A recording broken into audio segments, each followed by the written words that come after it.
छत्रपती शिवराय, हिंदू हृदय सम्राट, शिवसेना प्रमुख वंदनीय बाळासाहेब ठाकरे, महाराष्ट्र राज्याचे माजी मुख्यमंत्री आणि पक्षप्रमुख आदरणीय उद्धवसाहेब ठाकरे, युवा सेना प्रमुख आदरणीय आदित्यसाहेब ठाकरे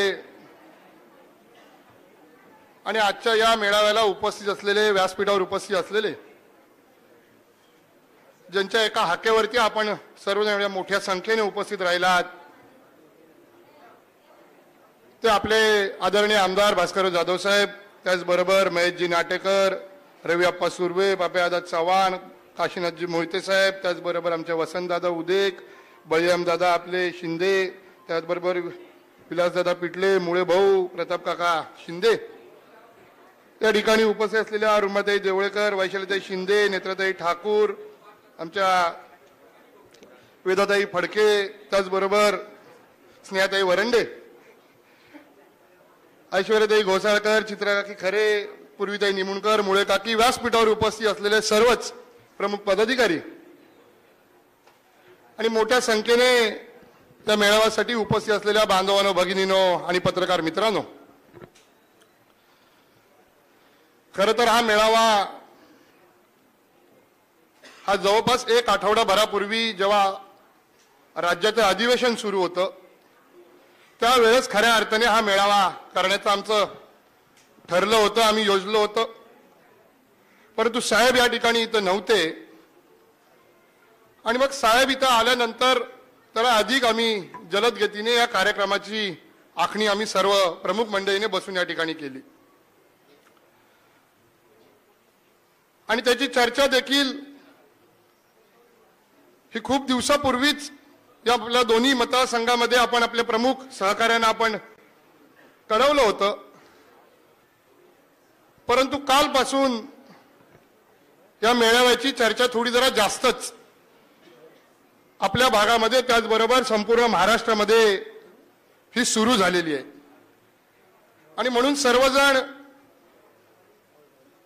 थोडेसे या मेळाव्याकडे फक्त ग्वागर विधानसभा मतदारसंघ नाही, फक्त चिपळूण विधानसभा मतदारसंघ नाही, फक्त रत्नागिरी जिल्हा नाही, तर संपूर्ण महाराष्ट्र आज या मेळाव्याकडे डोळे लावून त्या ठिकाणी बघतोय. त्याचं कारण एवढंच आहे की काल ज्या मीडियाच्या माध्यमातून ज्या बातम्या प्रसिद्ध झाल्या त्या बातम्यांच्या पार्श्वभूमीवरती थोडंसं या मेळाव्याकडे वेगळ्या दृष्टिकोनातून बघितलं जातंय. परंतु मी सुरुवातीलाच माझ्या प्रास्ताविक करतोय म्हणून मी तुम्हाला सुरुवातीलाच सर्वांना सांगतो की हा मेळाव्याचं प्रयोजन काय, हा मेळावा कशासाठी आपण घेतलाय हे मी आपल्या सर्वांना सुरुवातीलाच सांगतो. आता ज्याचा उल्लेख फैसल काकांनी त्यांच्या भाषणामध्ये केला की काही दिवसापूर्वी आपल्या कार्यालयावरती हल्ला करण्याचा कट रचून काही लोकांनी त्याचा प्रयत्न देखील केला आणि म्हणून त्यावेळेस अशाच प्रकारे साहेबांनी नाही, मी नाही, आमच्या कुटुंबातलं कोणी नाही, तर अशाच तुमच्यासारख्या सहकार्यांनी एक मेसेज टाकला की आज गेले काही दिवस साहेबांना सातत्याने जीव मारण्याच्या धमक्या येत आहेत, फोनवरती येत आहेत, व्हॉट्सअपवरती येत आहेत आणि म्हणून तुम्ही निवेदन 16 तारखेला जो प्रकार घडला त्याच्या आधी बुधवारी म्हणजे 14 तारखेला तुम्ही सर्व प्रमुख मंडळीने जाऊन पोलीस स्टेशनला निवेदन दिलात आणि तुम्ही सांगितलात की साहेबांना सिक्युरिटीची गरज आहे आणि साहेबांकडे तुम्ही अधिकचं लक्ष देण्याची गरज आहे आणि जे कोणी हे प्रकार हे 16 तारखेला करण्याचा प्रयत्न करतायत त्यांना थांबवण्याची जबाबदारी म्हणून पोलीस म्हणून तुमची आहे. हे अशा प्रकारचं निवेदन दिलं. परंतु मागची पार्श्वभूमी बघता 1.5 वर्षापूर्वी अशाच प्रकारे आम्ही झोपेत होतो. मी होतो, माझी मिसेस होती, माझी 6 महिन्याची मुलगी होती, आई होती आणि माझा भाऊ होता. आम्ही एवढीच लोक घरात होतो. त्यावेळेस घरावरती पेट्रोल बॉम्ब टाकून आमचं घर पेटवण्याचा त्यावेळेस प्रयत्न केला गेला आणि त्याच्यानंतरही आज 1.5 वर्ष झालं तरी देखील अद्यापपर्यंत कोणत्याही प्रकारे एकाही आरोपीला त्याच्यामध्ये अटक झाली नाही की साधी चौकशीला पण कोणाला बोलवून घेतलं गेलं नाही. आणि म्हणून हे सगळं बघता याच प्रमुख सर्व सहकार्यांनी ठरवलं की आम्हाला कोणाची गरज नाही, आमच्या साहेबांच्या कार्यालयाचं रक्षण करायला आम्ही समर्थ आहोत, आम्ही सर्वजण त्या ठिकाणी जाऊ. आणि म्हणून त्यावेळेस पण तुम्ही सर्वजण हजारोच्या संख्येने त्या ठिकाणी तुम्ही उपस्थित राहिलात. आणि जो काय बॅनरबाजी झाली होती, जी काय बॅनरबाजी झाली होती, जो काय प्रयत्न केला गेला, त्याला सडेतोड उत्तर तुमच्या माध्यमातून तुम्ही सर्वांनी त्या ठिकाणी दिलात. आणि नेहमीप्रमाणे साहेब आपल्या सर्वांच्या पुढे 2 पावलं छातीचा कोट करून होतेच की हे माझे सहकारी आहेत, मी इतर नेत्यांसारखा नाही की जा लढा आणि मी आतमध्ये बसीन, हे सांगणारे आपले साहेब नाहीयेत. ते स्वतः तुमच्यासोबत रस्त्यावरती उभे होते. परंतु अनेक संकट 1984 सालापासून ते या राजकारणामध्ये आहेत. आज 2024 चालू आहे. 40 वर्ष झाली ते या राजकारणामध्ये आहेत, समाजकारणामध्ये आहेत. अनेक संघर्ष, अनेक संकट त्यांनी बघितली. परंतु कधीही त्यांच्या कुठल्या सहकार्याला आत जाण्याची वेळ, जेलमध्ये जाण्याची वेळ ही कधी आली नव्हती. अनेक संघर्ष बघितले. ज्यावेळेस त्यांच्या हातात काहीही नव्हतं, आमदार नव्हते, तालुका प्रमुख नव्हते, जिल्हा परिषद सदस्य नव्हते, काही नव्हतं, त्यावेळेस पण त्यांनी त्यांच्या सहकाऱ्यांच्या पाठीशी खंबीरपणे उभं राहण्याचं काम केलं. बलराम दादा, तुम्ही या ठिकाणी आज बसलात, तुम्ही त्याचे साक्षीदार, अनेक लोक त्याचे साक्षीदार आहेत. आणि त्यावेळेस त्यांनी एकालाही जेलमध्ये जाण्याची वेळ त्यावेळेस येऊन दिली नाही. परंतु ह्या वेळेस या सरकारचं जे काय वागणं आहे तर मी तुम्हाला काय नव्याने वेगळ्याने सांगायला नको, परंतु त्यांचं जे काय वागणं आहे आपल्या बाबतीतलं, विशेष करून साहेबांच्या बाबतीतलं, का तर संपूर्ण महाराष्ट्रामध्ये लढण्याचं काम हे कोण जर करत असतील तर ते आपले साहेब करतायत. आणि म्हणून त्यांना त्रास देण्याचं काम सुरू आहे. त्यांना त्रास देण्याचं काम सुरू आहे. आणि त्याच्यातनंच कुठेतरी आपल्या सहकाऱ्यांवरती थोडी कारवाई झाली, ती अत्यंत त्यांच्या मनाला वेदना देणारी होती. त्यांनी एवढा पण निश्चय केला की जोपर्यंत माझ्या आत असलेले सहकारी, जेलमध्ये असलेले सहकारी जोपर्यंत बाहेर येत नाहीत तोपर्यंत मी अधिवेशनाला पण जाणार नाही. आणि तुम्हाला आठवत असेल, सोमवारी जेव्हा तुम्हाला सर्वांना बेल झाला त्याच्यानंतर ते मंगळवारी अधिवेशनामध्ये दाखल झाले, अधिवेशनाला गेले. एवढं त्यांच्या मनाला ते लागून राहिलं होतं. थोड्याशा अडचणी कायद्याच्या दृष्टीने थोड्याशा होत्या, त्यामुळे या सर्व सहकाऱ्यांना थोडे जास्त वेळ आत राहावं लागलं. आणि म्हणून त्यांच्या मनामध्ये ती जी खतखत होती, ती जी वेदना होती, ती कृतज्ञता व्यक्त करायची त्यांच्या मनामध्ये जी इच्छा होती, त्याचा मार्ग म्हणजे आजचा हा मेळावा आहे. आणि त्याच्यासाठी हा निवडलेला हा मेळावा आहे, त्याचं हे कारण आहे.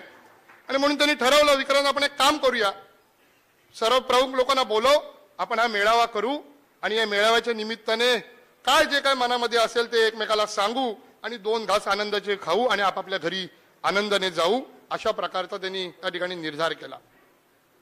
परंतु मी मगाशी म्हटल्याप्रमाणे काल दिवसभर टीव्हीवरती ज्या बातम्या येत होत्या, आणि बातमी काय होती तर आमदार भास्करराव जाधव साहेब हे उद्धव साहेबांची साथ सोडणार, अशा प्रकारच्या ह्या बातम्या येत होत्या. वास्तविक त्याच्या बातम्यांचा आधार काय तर आपल्या सर्वांना त्यांनी लिहिलेलं एक भावनिक पत्र किंवा एक भावनिक साध, जी कुटुंबामध्ये ते अनेक वेळा अशा प्रकारे घालतात. हे एवढे एकमेव कारण होतं की त्या पत्राचा आधार घेऊन ह्याच्यामध्ये असं भासवलं गेलं की साहेब पक्ष सोडून चाललेत. परंतु शेवटचं वाक्य जाणीवपूर्वक त्या ठिकाणी दुर्लक्षित केलं गेलं आणि त्यांनी शेवटच्या वाक्यामध्ये म्हटलं होतं, चला एकत्र जमूया आणि पुन्हा भगवा फडकवूया, अशा प्रकारचं ते वाक्य होतं. ते कुठे जाणीवपूर्वक डावललं गेलं. बस टीव्हीवरती बातमी आली म्हटल्यावरती आपल्या कोकणातले काही मंडळी असे काय खुश झाले, लगेच समोर माईक घेऊन त्यांनी सुरुवातच केली आपल्या प्रतिक्रिया द्यायला, सुरुवातच केली. त्यातले एक आपल्या दापोलीचे आमदार योगेश कदम त्यांनी तर लगेच प्रतिक्रिया देऊन टाकली. ते बॅग भरून तयार होते, असं होतं तसं होतं. मुळामध्ये मला आज या आपल्या सर्व मीडियाच्या मित्रांच्या माध्यमातून मला आमदार योगेश कदमांना सांगायचं आहे की तुम्हाला अतिशय लहान वयामध्ये, तरुण वयामध्ये तुम्हाला ही आमदारकी मिळालेली आहे, तुम्हाला ही संधी मिळालेली आहे. वास्तविक अशा प्रकारची संधी जेव्हा एवढ्या कमी वयामध्ये मिळते त्यावेळेस माणसाने नम्र व्हायचं असतं, नम्र व्हायचं असतं, अकरास्थाळेपणा करायचा नसतो. एक तरी माणूस विरोधकातला उठून सांगावं की विक्रांत जाधवला 29व्या वर्षी जिल्हा परिषद अध्यक्ष भेटला आणि त्याच्या डोक्यात हवा गेली आणि त्यांनी माझा अपमान केला किंवा थोरा मोठ्यानं उलट बोलला किंवा एकेरी भाषेत बोलला, एकाने तरी उठून सांगावं. माझ्या वडिलांनी मला शिकवलं की ज्या दिवशी तुला अशा प्रकारची मोठी पदं मिळतील त्या दिवशी तू 4 फूट खाली आला पाहिजेस, नम्र झाला पाहिजेस. तुझ्या डोक्यात हवा जाता कामा नये की मी कोणतरी झालो. तू जो काही झालायस तो या समोर बसलेल्या जनतेच्या मुळे झालायस, ही डोक्यामध्ये तुझ्या नेहमी ही गोष्ट ठेव, हे मला माझ्या वडिलांनी शिकवलं.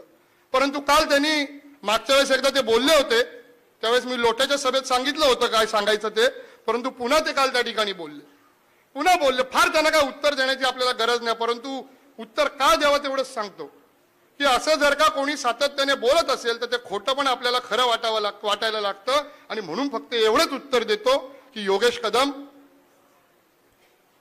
तुम्हाला जर का ह्या प्रश्नाचं उत्तर पाहिजे असेल तर फार काय करू नका. एक काम करा, तुम्ही तुमचा युट्यूब काढा, त्या युट्यूब मध्ये जाऊन मोहित कंबोज हे नाव सर्च करा आणि आमदार भास्करराव जाधव साहेबांनी त्याला काय उत्तर दिलं तेवढं फक्त बघा. ते बोलायची मला गरज नाही. तुम्हाला कळलं काय उत्तर साहेबांनी मोहित कंबोजनं दिलं? आहेत मोहित कंबोज आज कुठे दिसत आहेत का तुम्हाला? आज कुठेही दिसत नाहीयेत. तीच परिस्थिती तुमची होईल एवढंच मी तुम्हाला सांगतो. फार याच्यापेक्षा मला काय बोलण्याची गरज नाही. त्यामुळे थोडा स्वतःला आवर घाला. आपण पहिल्यांदा निवडून आलायत, आमदार भास्करराव जाधव साहेब हे 6व्यांदा निवडून आलेत एवढंच लक्षात घ्या. आपण पहिल्यांदा निवडून आलायत, ते 6व्यांदा निवडून आलेत. थोडं तरी ताळतंत्र ठेवा एवढंच त्यांना आजच्या निमित्ताने सांगतो. राहता राहिला विषय त्या कालच्या बातम्यांचा, तर साहेब तर त्यांच्या भाषणामध्ये जे काय बोलायचं ते बोलतीलच. मी काय अधिकचं बोलायची गरज नाही, परंतु दोनच गोष्टी आपल्याला आजच्या निमित्ताने सांगतो. थोडा जरा वेळ घेतो अधिकचा. दोनच गोष्टी आपल्याला सांगतो की या चिपळूणमध्ये 1984 पासून मगाशी म्हटल्याप्रमाणे साहेब या ठिकाणी नेतृत्व करतात किंवा राजकारणात या समाजकारणात आहेत. तुम्ही अनेक लोकांनी त्यांना बघितलं, मी काही वेगळ्यानी सांगायची गरज नाही. परंतु काल ज्या बातम्या उठल्या की पक्ष सोडून चाललेत, पळून चाललेत, तर मी तुम्हाला एवढंच सांगतो की आमच्या कुटुंबाचं मी तुम्हाला पहिलं सांगतो आणि नंतर मी तुमच्या सर्वांवरती बोलतो किंवा तुमच्या सर्वांचं बोलतो की आमच्या कुटुंबामध्ये आमचे आजोबा असतील, त्यांचे वडील आमचे आजोबा, आम्ही त्यांना अण्णा म्हणायचो. या आमच्या अण्णांनी गावाच्या विरोधात जाऊन एका मागासवर्गीय व्यक्तीला मदत केली आणि जेव्हा गावाने विचारलं की गाव पाहिजे का तो व्यक्ती पाहिजे, त्यावेळेस आमच्या आजोबांनी सांगितलं, अण्णांनी सांगितलं की जिथं कुठं अन्याय असेल तिथं मी अन्यायाच्या बाजूने उभा राहणार नाही, मी त्याच्या विरोधात लढीन. 14 वर्ष आमच्या कुटुंबानी, म्हणजे आमचा तेव्हा जन्म पण नव्हता, त्यांचा होता, साहेबांचा होता. 14 वर्ष आमच्या कुटुंबानी त्या ठिकाणी वाळीत काढली, परंतु त्यांच्यासमोर आम्ही झुकलो नाही. हा इतिहास हा जाधव कुटुंबाचा आणि जाधव घराण्याचा आहे आणि त्यामुळे लढणं हे आमच्या रक्तामध्ये आहे. पाठ दाखवून पळणं आमच्या रक्तामध्ये नाही, पाठ दाखवून रक्तामध्ये आमचं नाही. आणि म्हणून कुठेही पळून जाण्याचा काय प्रश्न नाही. हा पहिला मुद्दा. आणि दुसरा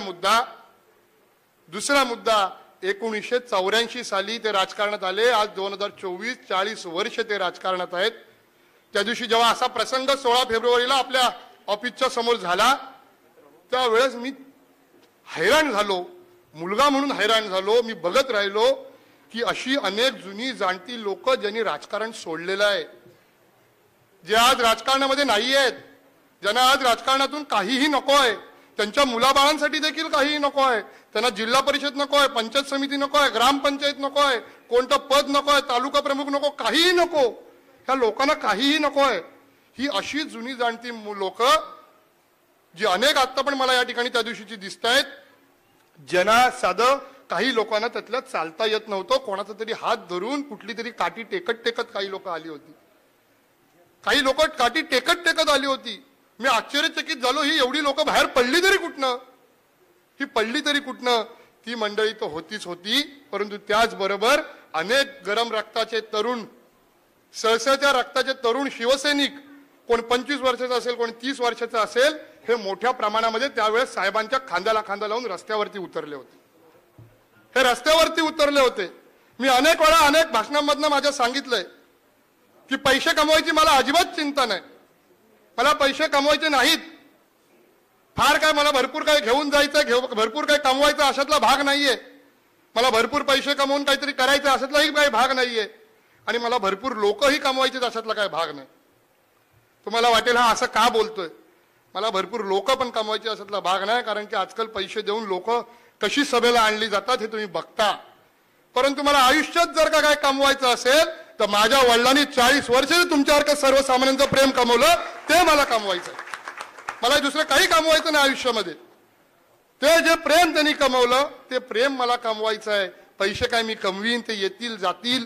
लोक काय आजकाल भाड्याने पैसे देऊन आणता येतात, परंतु तुमच्यासारखी प्रामाणिक आणि प्रेम करणारी लोक ही पैसे देऊन आणली जात नाहीत. त्याच्यासाठी हृदयामध्ये प्रेम आणि समोरच्या व्यक्तीमध्ये आदर असावा लागतो. तो 40 वर्ष या व्यक्तीने जपला, 40 वर्ष या व्यक्तीने जपला. आणि म्हणून ते प्रेम ही त्यांची लढण्याची ताकद आहे. त्यामुळे कुठेही पळून जाण्याची काही गरज नाही. हे एवढंच आजच्या निमित्ताने सांगतो. गेल्या काही दिवसांमध्ये जेव्हा 16 तारखेला ती सभा झाली त्यावेळेस त्या नेत्यांनी जाऊन गुहागरमध्ये बरीच काय गरळ ओकली. आम्ही काहीच त्याच्याबद्दल काय बोललो नाही. आम्हाला पण कुटुंब म्हणून वाईट वाटतं, आम्हाला पण भावना आहेत, आम्हाला पण वेदना आहेत, पण आम्ही कुठं काय बोललो नाही. हरकत नाही. त्याचं उत्तर ही आजचा हा मेळावा आहे की त्यांनी आणलेली भाड्याची माणसं किती होती आणि तुमच्यासारखी प्रेमाने जमलेली माणसं, हे त्याचं खरं उत्तर होतं. हे खरं उत्तर होतं. म्हणून अधिकचं काय बोलत नाही. फक्त माझ्या मीडियाच्या मित्रांना सांगतो की ही बातमी तुम्ही केलात मीडियाच्या मित्रांनो, त्याच्यामध्ये माझं काय नाही. माझं मन घट्ट झालंय. माझ्या वडिलांनी इतकं नाही, परंतु थोडंफार त्यांच्या ज्या वाटेला संघर्ष आला तो माझ्याही आला. मीही त्याच्यातलं काही थोडंफार म्हणजे त्यांच्या बरोबर राहून आम्हीही संघर्ष करतोय. आम्हाला त्याच्यामुळे आमची मनं घट्ट झालीत आणि राजकारणामध्ये असल्यामुळे आम्ही ते मान्यच केलेलं आहे की आमच्या वाटेला हे येणार आहे. परंतु आमची पण कुटुंब आहेत, हे लक्षात घ्या. एका तुम्ही छोट्याशा वाक्याचा आधार घेऊन असं तुम्ही रान उठवणं हे योग्य नाही. आमच्या घरात आमची माझी मिसेस असेल, वहिनी असेल, आई असेल, बहिणी असतील, माझी भावंड असतील, ह्यांना देखील वेदना होतात. अशा प्रकारच्या चुकीच्या बातम्या जेव्हा येतात आणि हे असे पहिल्यांदा आमदार झालेले व्यक्ती वाटेल ते त्यांच्यावरती बोलतात. आणि त्याच्यामुळे तुम्ही असं प्लीज करू नका, ही माझी तुम्हाला विनंती आहे. माझ्याच कुटुंबाचं सोडू दे, इथं बसलेला प्रत्येक व्यक्ती हा कुटुंबातला आहे. तो प्रत्येक व्यक्ती कालपासून मला फोन करतोय की आम्हाला साहेबांवरती विश्वास आहे, परंतु आम्हाला लोकांनी खूप फोन केले की हे नक्की काय चाललंय आणि त्यामुळे त्यांना देखील त्रास होतो. त्यामुळे माझी तुम्हाला विनंती आहे की ही तुम्ही असं काही पुन्हा करू नका. कुठेही आम्ही जात नाही आहोत. आम्ही सर्वजण त्या ठिकाणी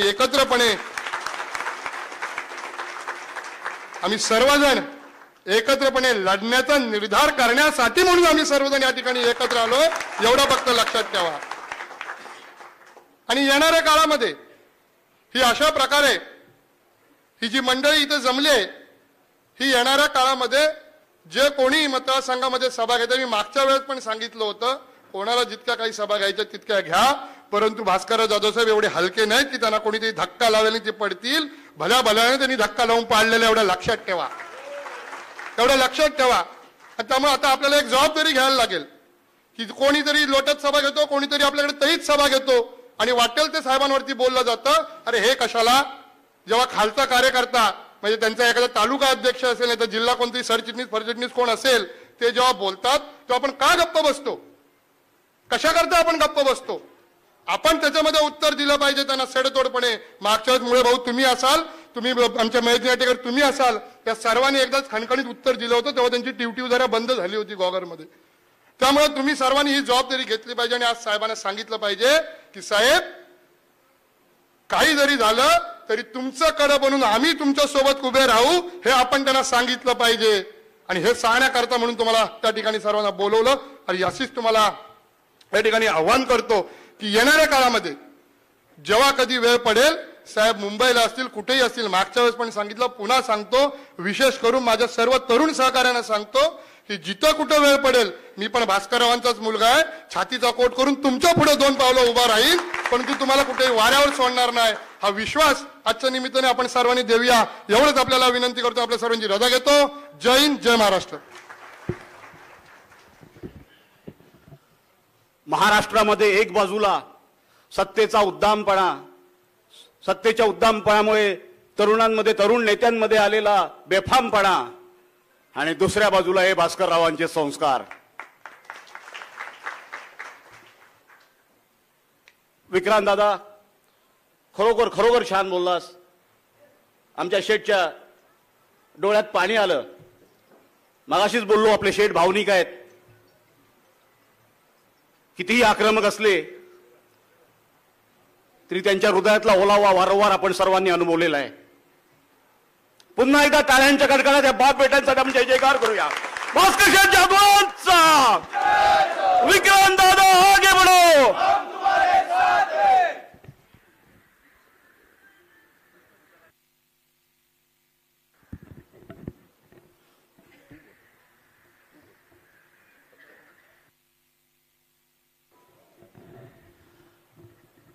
मगाशी मी सांगितलं आता